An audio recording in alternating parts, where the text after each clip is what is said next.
It all began with a sound, the soft click of the backseat lock sliding into place behind me.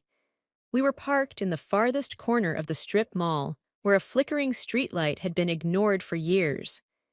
The air inside the car was warm, close, almost suffocating, with a faint scent of sweat mingled with something minty, probably from his gum. I was on my knees. One hand steadied itself on the armrest, the other pressed firmly against the seatback for balance. He was behind me, moving slower than I'd imagined, thicker than I'd anticipated. When he pushed in, I gasped, my breath caught somewhere between a curse and a plea. My forehead dropped onto the cool leather of the seat. I gripped the fabric harder, nails digging in as the tightness overwhelmed me. His hand slid under my shirt, tracing over my ribs and up to my chest. Not greedy, just steady, like he'd wanted this for longer than I could comprehend. It was as if he was afraid I'd vanish if he rushed. I could hear him breathing heavily behind me, controlled but broken into pieces. The windows fogged up quickly. My palm slipped slightly against the seat as he adjusted his angle. Deeper, slower, the stretch of him made me tremble. My legs shook uncontrollably.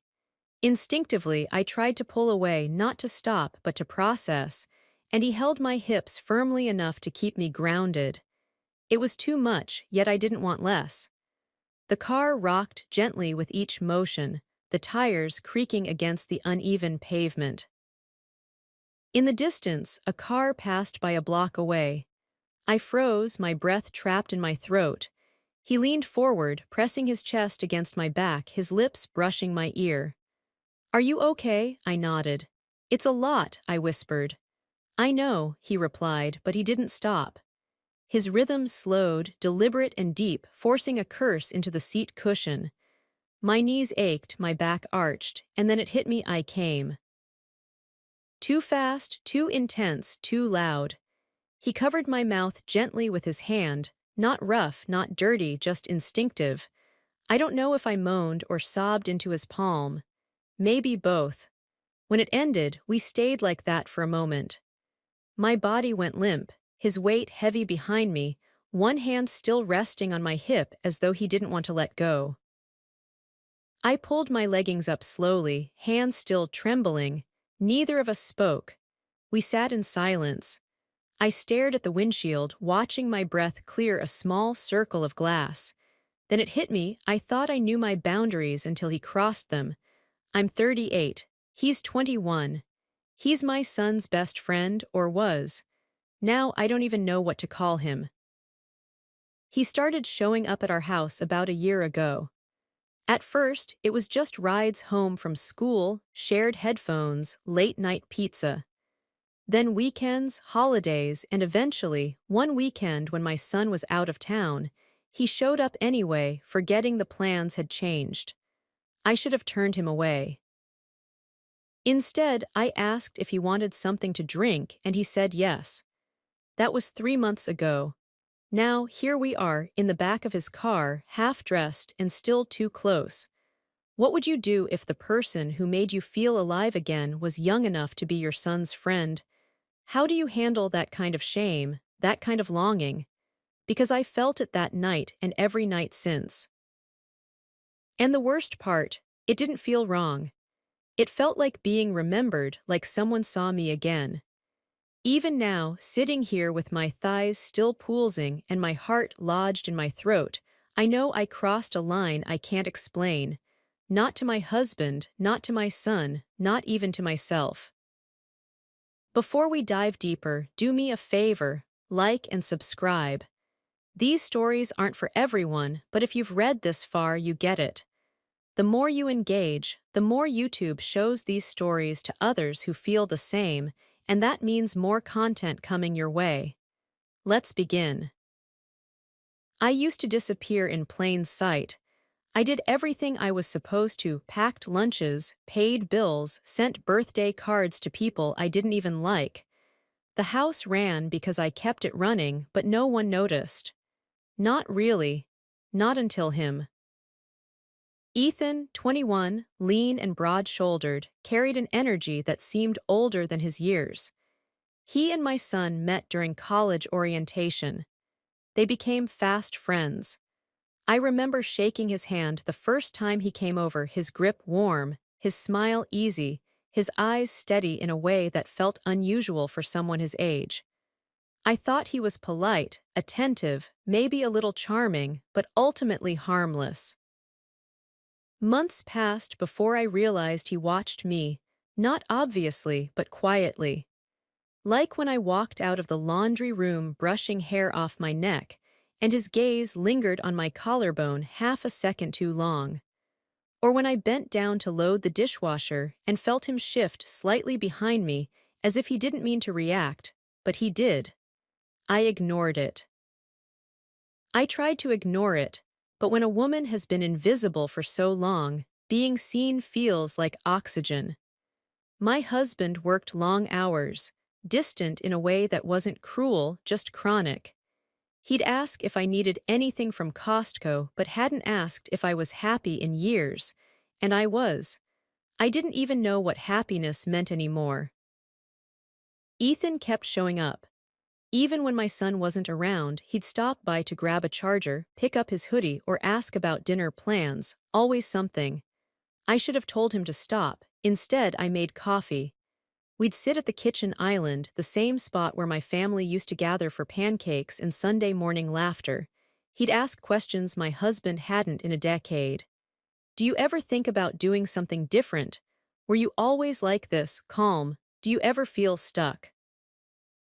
I pretended not to notice how close his knee was to mine under the table, or how his eyes didn't wander when I wasn't wearing makeup.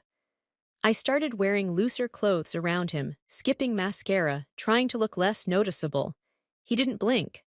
Once I came home early from work and found him sitting alone in the living room, flipping through channels. He looked up when I walked in and smiled. "Didn't expect you this soon."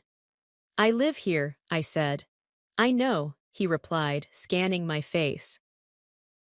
"I just didn't mind waiting." That sentence landed somewhere deep in my chest, a place I thought had been sealed shut. After that, things changed. Not outwardly, not in ways anyone else would notice. But I started watching him back. The way his hand curled around a glass, the curve of his biceps when he carried groceries, the tone of his voice when he spoke softly, not to be seductive, but to be serious. He was so young, yet not. He talked about his childhood like it had just happened. He still called his mom when he wasn't feeling well, but there was a sadness behind his laugh, a wisdom beyond his years. And I wanted to comfort him. That's how I justified it at first. He reminded me of something I'd lost, a sense of possibility, of being noticed. One night I couldn't sleep. I went downstairs for water and found him on the couch. Apparently, my son had gone to bed early and let Ethan crash in the guest room. The TV was on low. He turned to look at me. I was in a robe, nothing underneath. I hadn't meant to be seen like that, but he didn't blink. He just stared as if the room had grown colder. "Can't sleep?" he asked. "No." I sat on the edge of the couch, far from him. We both stared at the screen, some movie neither of us were really watching. His hand rested on his knee. I could feel the warmth of his body radiating through the cushion. When I got up to leave, he touched my wrist, a light brush. "You're not crazy," he said. "For what? For needing more than this." I didn't sleep at all that night. And the next time he showed up alone, I didn't wait for my son to be there first. That's how the door opened. That's how it always opens, not with a bang, not with a breakdown, but with a shared silence. A look that lingers too long. A hallway that's just a little too quiet. And someone younger than you should ever want, who makes you feel like you're not done being desired yet. After that night on the couch, everything grew quieter, heavier. We didn't talk about what he'd said, but the weight of it hung in the air between us. He kept coming around, not as often, not recklessly, but when he did, something shifted. His footsteps slowed in the hallway. His voice dropped when we were alone. I noticed how he watched me when he thought I wasn't looking, reaching for something high in the cabinet, pulling my hair into a bun, standing barefoot in the kitchen after dark. He noticed everything, and I noticed him noticing. Once I was making tea late at night. My husband had fallen asleep in the recliner, the TV glowing blue in the next room. I turned off the stove light and stood in the kitchen, bathed only in the glow of the hallway lamp. Ethan appeared without warning. "Didn't mean to scare you," he said. "You didn't." He stood in the doorway, hands in his hoodie pocket, looking tired, a little damp from the rain outside. "Your son's passed out," he said. "He does that." He didn't come further in, but the way he looked at me made the space between us feel smaller than it was.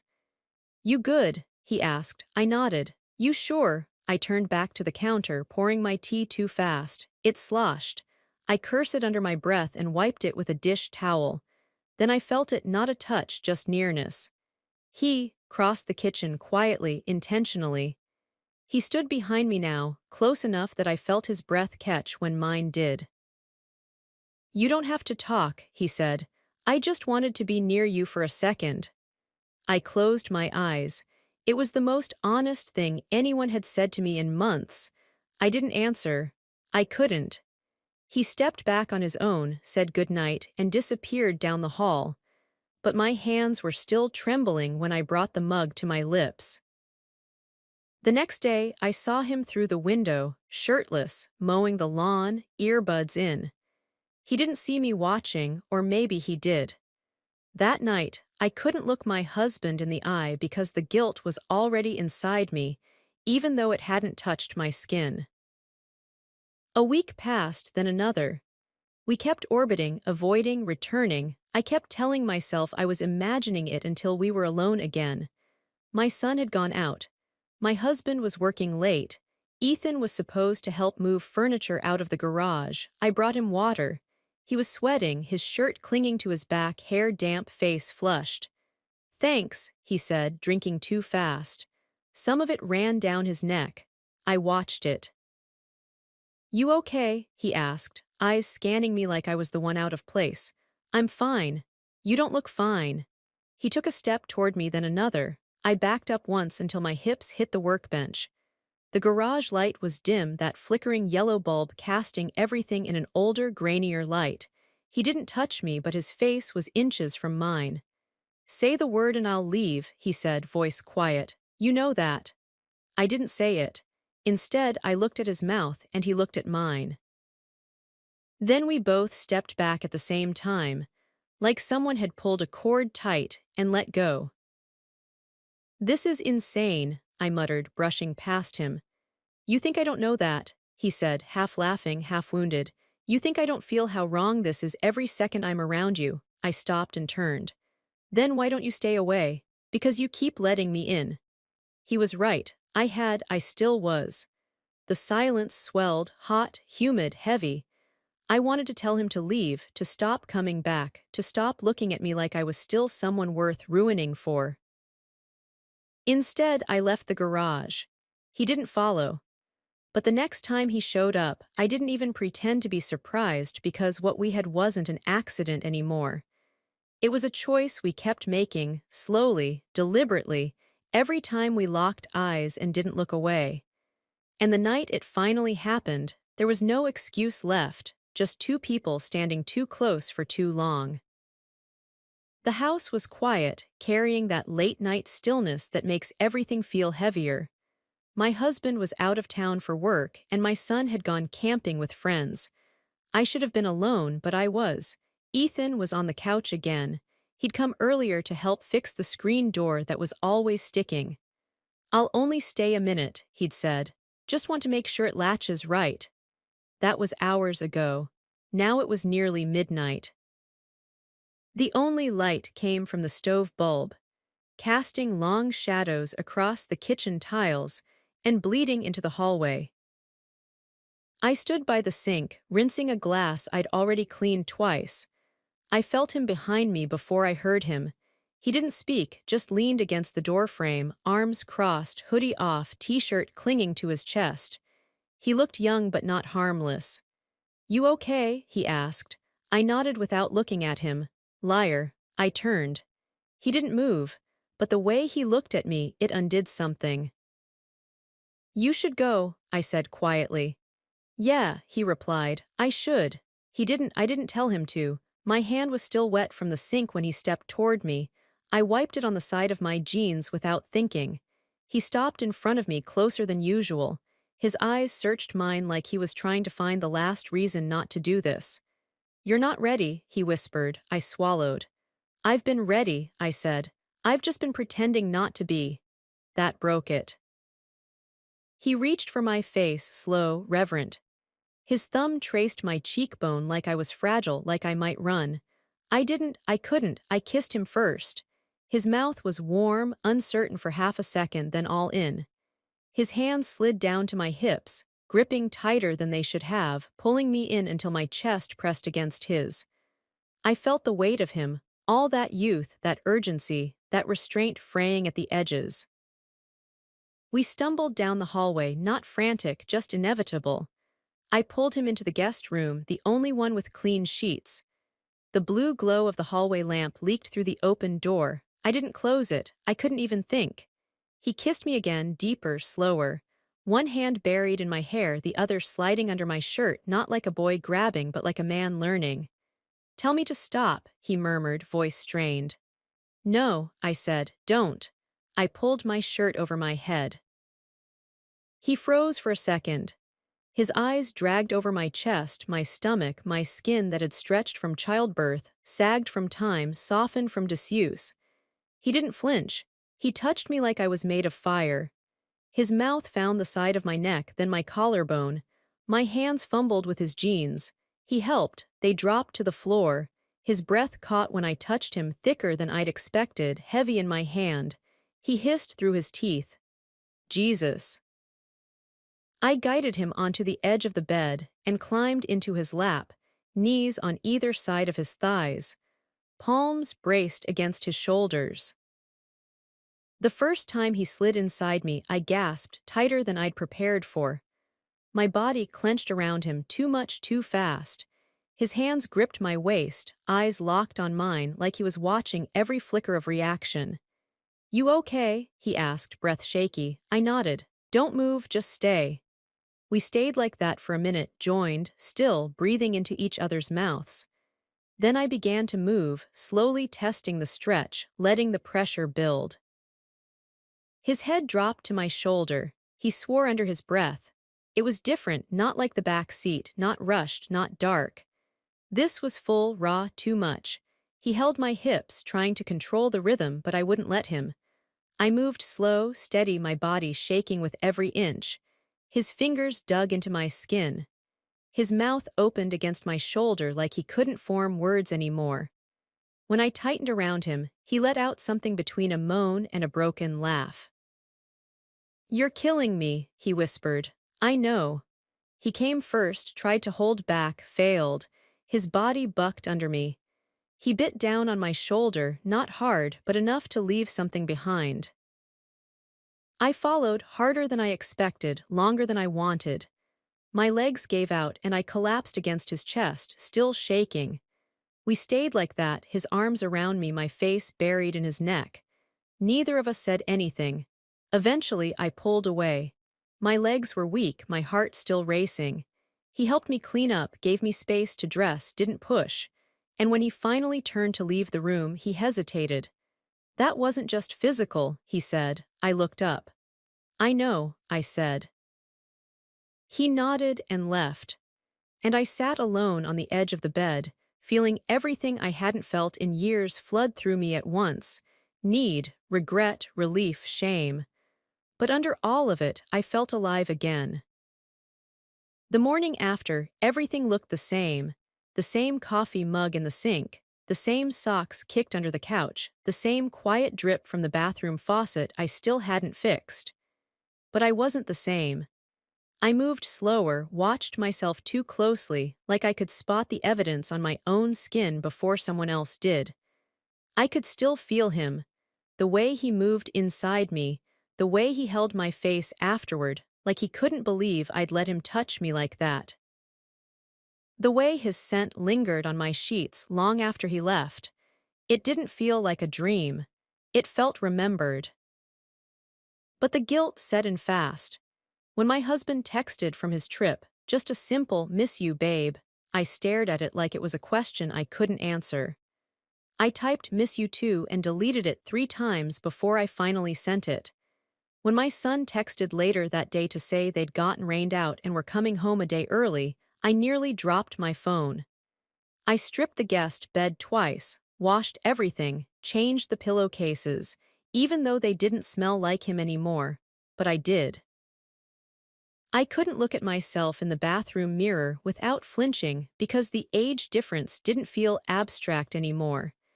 It felt carved into my body. I was a grown woman with responsibilities, stretch marks, reminders of a life spent reminding myself that I wasn't someone men noticed anymore, not like that. And then Ethan walked in like a dare I didn't know I'd take. And I took it. I didn't see him for 3 days. But I thought about him every time I walked down the hall, every time I passed the couch, every time my husband called and I smiled with teeth but not eyes. When Ethan finally came back, casual, just another drop-in to grab a charger or whatever excuse he gave, he barely looked at me, but he lingered, in the kitchen, in the hallway, at the edge of conversations. He waited until my husband was upstairs before he said it, not to me exactly, just loud enough. That night wasn't a mistake. I said nothing, he didn't press, but the tension between us was back, thick and undeniable. I started avoiding rooms when he was in them, pretending to be busy, making up reasons to go to bed early or leave the house altogether. I couldn't be near him without remembering how he tasted, how he filled me, how young he looked when he smiled, and still how right it felt when he held me. That contradiction started pulling me apart. One night, I walked into the laundry room and he was there, crouched beside the washer, helping my son with something mechanical I hadn't even asked for help with. He looked up, met my eyes, held them too long. I had to leave the room because if I didn't, I was going to kiss him again. And I couldn't survive another kiss like that. Not now, not while everything still felt raw. Later that night, I sat in the dark kitchen, wrapped my arms around my knees, trying to make myself smaller, less guilty, less seen. I whispered out loud to no one, "What have I done?" I didn't expect an answer, but I got one the next day from Ethan. He showed up while I was alone. My husband was running errands. My son was upstairs playing music loud enough to cover a fight. He stood in the doorway, one hand on the frame, looking more like a man than he ever had before. "We can't go back," he said. I shook my head. "I know, but you look at me like you're trying to." I swallowed hard. "I'm scared of what it means if I don't." He stepped inside, not too close, just enough. "You think I'm too young to know what I want, but you're the one running scared. What? Don't make this easier than it is." His jaw clenched, his voice dropped. "It's not easy, it's just real." He left before I could answer. And I stood in the kitchen with tears on my cheeks and the taste of his name in my mouth. This isn't going to stay quiet forever. And when it explodes, it won't just hurt me. It happened at the worst possible time.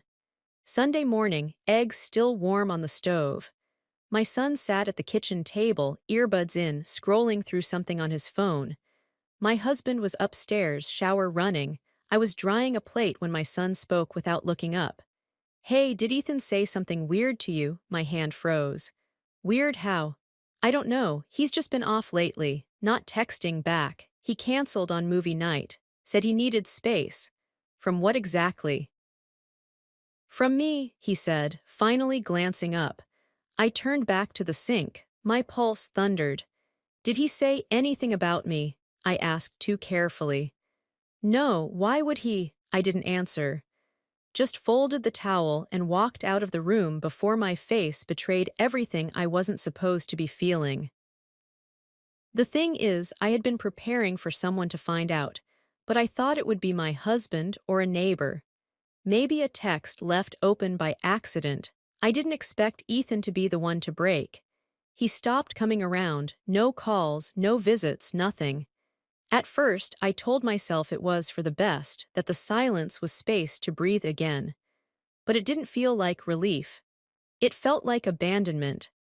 I'd walk past the guest room door and still picture his hands on me. I'd walk through the hallway and hear phantom echoes, the catch in his breath, the way he said my name that night. And now he was just gone. It was the absence that made me reckless. I stopped overcompensating, let the laundry pile up, snapped at my husband for forgetting to refill the coffee, sat outside too long in the evenings with wine I didn't even want. I was angry, at Ethan, at myself, at the version of me that opened a door she couldn't close. Then I saw him, 3 weeks later. It was dusk and I was at the pharmacy picking up shampoo. I turned a corner and there he was, hoodie, baseball cap a little thinner, dark circles under his eyes. He didn't see me until I said his name. He turned, and I don't know what I expected, a hug, an apology. What I got was silence. "You okay?" I asked. He nodded, then shook his head. "I didn't mean to disappear, but you did." He looked at the floor. "It got too real." "It was real," I said. "That's why I had to go." We stood there in the shampoo aisle, surrounded by strangers and fluorescent lights like ghosts of something we didn't know how to carry. "You could have said something," I whispered. "What would I say? Hey, sorry I slept with your mom." It hit me in the stomach harder than I expected. "He doesn't know," I said, breath shaking. Yet, his voice cracked on that word yet because he knew. And I knew secrets this big don't stay buried, not forever. I wanted to reach for him, to ask if he regretted it, to ask if he ever replayed it like I did in the silence before sleep. But I didn't. He turned to go. And as he walked away, I knew this was the last time. That whatever door we opened that night was shut now, but not locked. Just sealed behind guilt, memory, and something that still ached when I breathed too deep. That night I sat on the porch long after the sun went down. The air was humid. The porch light flickered once and held. I watched the street like I was waiting for something, an apology, a car that wouldn't come, or maybe just the courage to admit what I had done. My husband came outside, handed me a blanket. "You okay?" he asked. I nodded. He kissed the top of my head, sat beside me, talked about lawn fertilizer, and how he was thinking of switching insurance. I nodded again, pretended to listen, but I couldn't stop thinking about Ethan. About how he looked at me like I was something still burning. About how he made me feel guilty, yes, but awake. He gave me something I hadn't felt in years.